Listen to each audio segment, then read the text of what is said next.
Au nom du Père et du Fils et du Saint-Esprit. Enflamme-nous, Seigneur, de la lumière de l'Esprit Saint. Emplis nos cœurs de ton amour.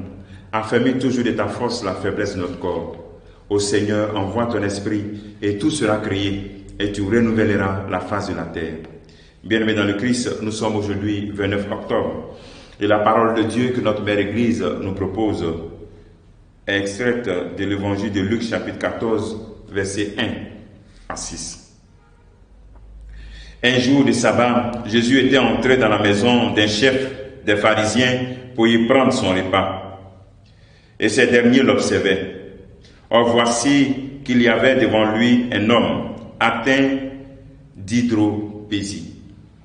Prenant la parole, Jésus s'adressa aux docteurs de la loi et aux pharisiens pour leur demander: est-il permis, oui ou non, de faire une guérison le jour du sabbat? Ils gardèrent le silence. Tenant alors le malade, Jésus le guérit et le laissa aller.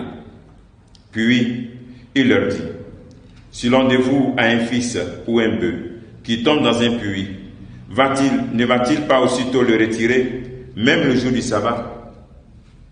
Ils furent incapables de trouver une réponse. Acclamons la parole de Dieu. Louange à toi, Seigneur Jésus.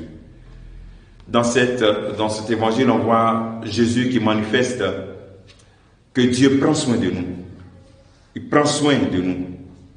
Il cherche à faire du bien à tout moment, comme Dieu le fait pour nous. Jésus fait du bien à tout moment, même le jour du sabbat. Il donne cette comparaison. Si les pharisiens, qui normalement le jour du sabbat, les juifs, le jour du sabbat, ne doivent rien faire, sur ce jour-là, quelqu'un tombe dans un puits, on va le laisser, on va le sauver. Donc, Jésus dépasse donc cette hostilité, parce qu'il sait qu'ils vont l'accuser. Ils vont lui dire qu'il a violé le sabbat, mais il dépasse cette hostilité pour faire du bien. Son dessein et son objectif, c'est d'offrir le salut, la guérison. Et cela est plus grand. Et rien ne peut arrêter, même le regard accusateur, quand je fais le bien. Il est bon que tu te poses des questions. Quels sont les regards hostiles, les regards accusateurs autour de toi? Est-ce que tu es déterminé à continuer à faire du bien? Tu es déterminé à faire ce que tu as fait? C'est ça la question qu'il faut se poser. Le motif, c'est la confiance que nous avons en Dieu d'agir ainsi, même quand il y a de l'hostilité, il y a un regard accusateur. Ce que Jésus fait aujourd'hui pour ce malade, il le fera aussi pour toi. Il fait du bien. Rien ne doit nous décourager et nous empêcher de faire du bien. Même pas les accusations, même pas les railleries. Voici l'enseignement que nous devons d'abord retenir en ce jour.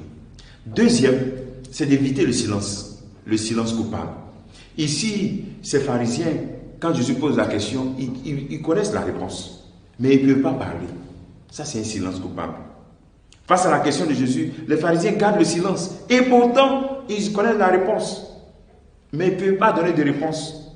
Nous devons éviter les silences coupables dans notre vie.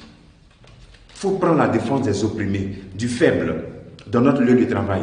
Prendre la défense. Souvent, il y a des situations vraiment délicates où nous devons prendre position. Cela nous engage. Il faut apprendre à éviter le silence coupable, à savoir dénoncer dans nos entreprises quand les choses ne vont pas bien. Le DG a mal fait et toi tu sais, mais tu ne peux pas dire qu'il a mal fait parce que ton poste est en danger. Ça, c'est un silence coupable. C'est un silence coupable. Il faut dénoncer les choses qu'il y a.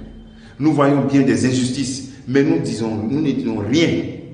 Nous voyons bien des personnes qui sont maltraitées dans nos maisons, mais nous fermons les yeux par peur de perdre soit un travail, de perdre de l'argent ou bien même d'être chassé du parti politique. Mon frère, ma soeur, aujourd'hui, tuons-nous le silence coupable.